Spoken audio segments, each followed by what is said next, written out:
On sera tout à l'heure avec Edgar Deguenon, entrepreneur agricole, et Estelle Pazou pour parler de cette conférence internationale sur le manioc qui a eu lieu au Bénin. Le tubercule plus que jamais valorisé, nous dit Estelle Pazou. Mais d'abord, on suit ce reportage réalisé sur cette conférence-là par Rodrigue Babagüeto. C'est l'aliment le moins cher que peuvent se procurer les populations riches et pauvres pour satisfaire leurs besoins énergétiques. Le manioc, cultivé par 106 pays à travers le monde, avec 56% de la production mondiale en Afrique, reste une culture importante pour le continent. Le manioc, c'est la 4e plante la plus importante dans le monde et avant longtemps, ça sera peut-être la 3e plante la plus importante dans le monde.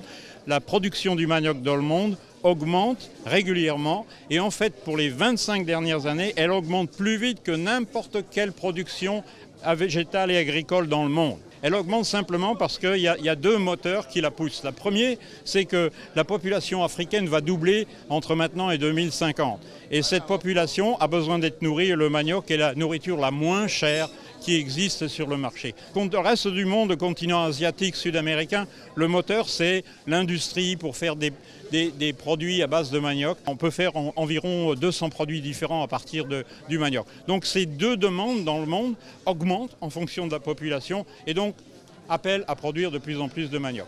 Un appel qui nécessite des échanges d'informations sur les dernières technologies pour une bonne culture du manioc. Et c'est là toute l'importance de cette conférence internationale organisée par le Partenariat mondial pour le manioc GPC. Là, vous êtes aujourd'hui à la plus grande réunion du manioc qui existe dans le monde.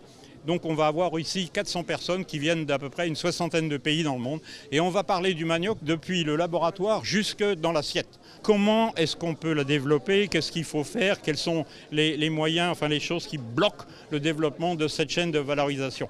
Donc c'est un mélange entre la recherche, l'éducation, le développement et bien sûr les banques. Nous voulons contribuer à développer l'utilisation de cette culture pour que les producteurs, donc nos fermiers africains, puissent générer davantage de revenus à partir de cette culture, mais qu'aussi il y ait beaucoup d'entreprises, des petites et moyennes entreprises, des grandes industries qui utilisent cette culture comme matière première.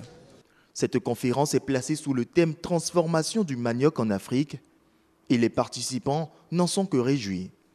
Étant président des chaînes de valeur manioc chez moi, l'organisation des acteurs me paraît très important parce qu'avec la recherche, il fallait que les producteurs mettent ça en place, il fallait que les transformateurs soient là pour transformer, mais il faut aussi la conservation. Tout cela demande la recherche. Alors c'est très important pour nous pour en avoir ce niveau d'échange au niveau africain avec les autres qui ont certaines expériences. L'organisation de cette conférence à Cotonou cadre avec le programme d'action du gouvernement béninois qui fait du manioc une filière prioritaire à promouvoir pour le développement de plusieurs régions du Bénin.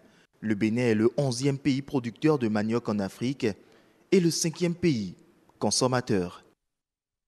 Merci Rodrigue Babagüeto. On a parlé du manioc depuis le laboratoire jusqu'aux assiettes. C'était là les propos de Claude Fauquet. Claude Fauquet que vous allez d'ailleurs suivre dans quelques jours, précisément le dimanche prochain, je crois bien, avec Karama Tagbataou dans l'entretien qu'elle a eu à lui accorder. On est sur ce plateau avec Edgar Deguenon. Comme je le disais, monsieur Deguenon, on ne vous présente plus. Comment vous allez? Oui, je vais bien. Bonjour, heureuse. Et la maison? Oui, ça va. Très bien. Oui, ça va, on rend grâce à Dieu. Et au chant? Oui, ça va aussi. Donc tout va bien. Oui, il faut dire, il faut reconnaître à Dieu si ça va bien. Mais si ça ne marche pas, il faut le dire aussi. Oh bien. Donc on rend grâce à Dieu, ça va bien. Ça va bien chez vous. Estelle, de son côté, elle est dans le jour et la nuit, c'est cela? Je ne suis pas dans le jour et la nuit heureuse. C'est le blanc et le noir. Le blanc et le noir, tout simplement. Oui. Alors Estelle Pazou, comment vous allez? Ça va très bien chez vous. Ça va bien, tout va très bien chez vous également. Oui, tout va bien. N'est-ce pas? La maison, le boulot, le manioc, tout va bien. Le manioc du labo jusqu'aux assiettes, on en parle encore avec vous également. Oui, et vous l'avez annoncé, on parle du manioc et M. Edgar Deguenon, il faut le rappeler, il est ingénieur agronome mais également producteur de manioc. Et c'est d'ailleurs ce qui justifie sa présence sur le plateau. Alors, M. Deguenon, le manioc, objet de réflexion d'une conférence internationale, vous, en tant que producteur de manioc, qu'est-ce que cela vous inspire? Merci Estelle. Cela témoigne tout simplement donc, de toute l'importance qu'on doit pouvoir accorder au manioc. Si des gens sont venus donc, de plus de 60 pays du monde et qui sont 400 participants à vouloir réfléchir sur le devenir du manioc, je pense que ça mérite vraiment donc qu'on y prête attention. Pour ma propre expérience, je crois que j'ai expérimenté tout récemment donc des variétés de manioc, dont un seul pied, j'ai publié ça en même temps. Et dont on a parlé ici sur ce plateau. Bien sûr, a donné près de 30 kilos après 9 mois donc, de production. C'est dire que on peut, et je précise qu'on n'a pas engraissé, on n'a pas mis d'engrais chimiques, on n'a rien mis, rien du tout. C'est vrai qu'il faut reconnaître que le sol était plus ou moins fertile. Alors si on part de là, on peut dire que c'est l'une des cultures qui est plus facile à cultiver, mais qui peut servir, disons, à régler en grande partie le problème donc, de la faim ou bien donc, de la sécurité alimentaire au Bénin, en Afrique et dans le monde. Alors, je suppose qu'il ne suffit pas de faire une conférence pour dire que le manioc est objet d'intérêt. Vous, quelles sont vos attentes d'une telle conférence? Alors, les attentes, il faut partir du fait que c'est une conférence scientifique. Donc, c'est des chercheurs de plusieurs instituts et organisations donc, de recherche. Et l'un des objectifs, c'est de passer en revue les progrès qui ont été faits, les progrès scientifiques qui ont été faits, et de partir de là pour définir donc de nouvelles priorités, des défis à relever. Et entre autres défis, ce serait bien que la recherche associe intimement le secteur privé, les producteurs et tous ceux qui sont donc sur les différentes chaînes de valeur donc, du manioc. Et quand on dit le manioc, il y a plusieurs produits dérivés qu'on peut utiliser pour pouvoir gérer le problème donc, de la faim. Donc il faut que pendant que les travaux donc, de recherche ou bien les protocoles sont élaborés et exécutés, il faut associer intimement. Il ne faut pas attendre la fin donc, des travaux de recherche pour publier simplement. Il faut que les intérêts des uns et des autres soient pris en compte. Il faut que la préoccupation donc, du consommateur, du producteur, ceux qui transforment, ceux qui mettent ça sur le marché, tout cela soit vraiment sollicité de façon intime pour que ce soit donc des travaux concrets, comme on le dit, recherche-développement ou bien recherche-action, comme on le dit, de façon concrète, pour que cela puisse permettre donc de promouvoir de façon réelle les chaînes de valeur qui mettent en avant le manioc. Alors, en parlant même de recherche, vous l'avez dit, sur ce plateau, il y a plusieurs recherches qui ont été faites et dont les résultats dorment dans les tiroirs. Est-ce que cette conférence ne sonne pas qu'il est temps de dépoussiérer tout ce qui est dans le couloir, surtout par rapport au manioc? Oui, c'est vraiment le moment. Si on ne traînait pas, il faut que le Bénin a eu l'honneur d'organiser cela. Le Bénin est le 4e pays, il y avait la Belgique, il y avait la Chine, je crois, il y avait l'Ouganda aussi. Oui, l'Ouganda. Donc le Bénin est le 4e pays. Alors, il ne faut pas que cela constitue juste un événementiel et qu'on rentre tout au placard. Je pense que ça doit nous permettre donc de dépoussiérer tout ce qui est fait jusque-là, comme vous le dites, et de voir quels sont vraiment les goulots d'étranglement. Il y a beaucoup de variétés, par exemple, qui ont été développées par la recherche, qui donnent des rendements assez élevés. Il y a beaucoup de travaux qui ont été faits en matière donc, de transformation pour voir les technologies qui marchent le mieux, pour pouvoir transformer en un rien de temps des quantités importantes. Mais il faut également que les projets de développement qui sont mis en place puissent, de façon concrète, appuyer tous ceux qui sont dans la chaîne, enfin au niveau de la chaîne de valeur, au niveau de la transformation, mais également au niveau donc, du packaging, je veux dire, la meilleure manière de présenter les produits, la diversification donc, des manières de les utiliser. On peut utiliser notre manioc à un certain pourcentage, comme du pain, de la farine panifiée par exemple, pour faire du pain. À 100%, nous consommons donc du blé qui vient d'ailleurs. On peut utiliser la farine bien sûr, la farine pour faire le pain également. Voilà.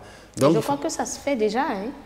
Ça se fait, mais pas à grande échelle. Il y a beaucoup en fait, les travaux de recherche, les résultats ne sont pas vulgarisés. Il n'y a pas de fiches techniques suffisantes pour pouvoir que les gens soient informés par rapport à ça.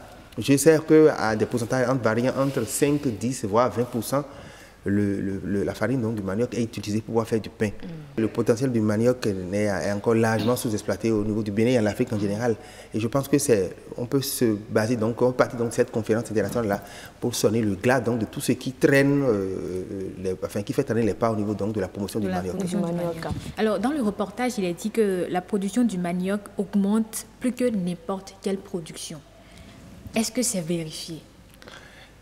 En fait, c'est vérifié pour le simple fait que ça fait partie, comme je le disais, des cultures qui sont les plus faciles à faire.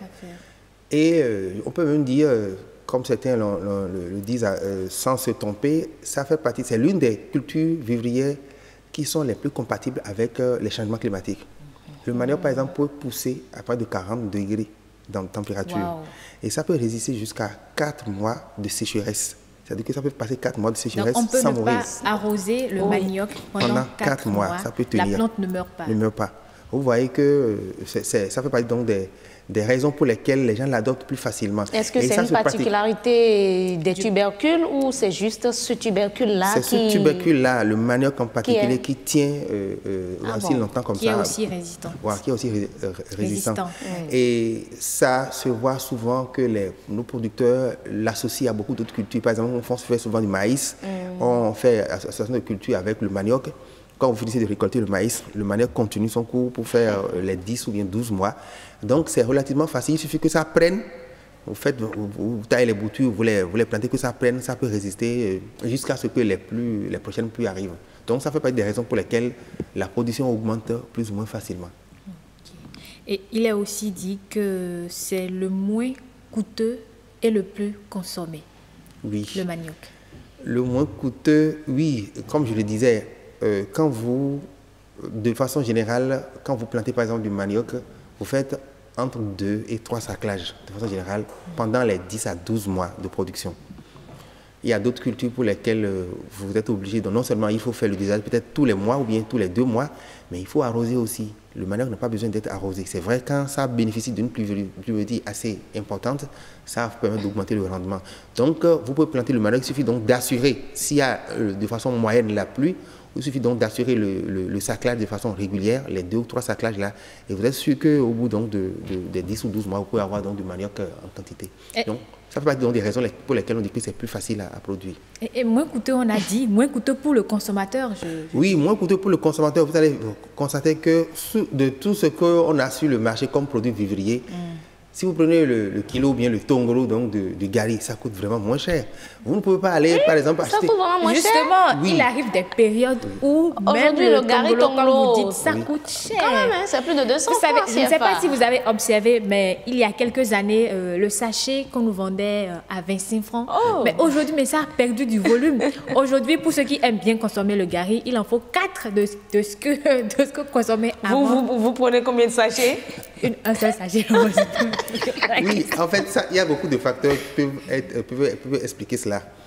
Si vous avez abordé une période, par exemple la période de décembre, janvier, où il n'y a pas de pluie et que le sol est vraiment dur, on n'arrive pas à récolter le manioc facilement. Donc, la production baisse. Ok. Mais voilà. Maintenant, il y a aussi le fait que, bon, je peux en tant qu'acteur et producteur, je crois que c'est, disons, c'est tant mieux pour des producteurs si le prix monte. Ce qu'il faut faire, cela doit s'inscrire un peu dans une logique donc, de promotion et de développement global donc, de la filière. Il y a les périodes où, quand notre gari ou bien d'autres dérivés du manioc vont massivement dans les pays de la sous-région. Par exemple, il y en a qui exportent par exemple au Gabon, au Cameroun, dans beaucoup de pays, il y a des gens, même le Nigeria, il y a beaucoup donc, de manioc et des dérivés donc, du manioc qui vont donc, dans ces pays-là.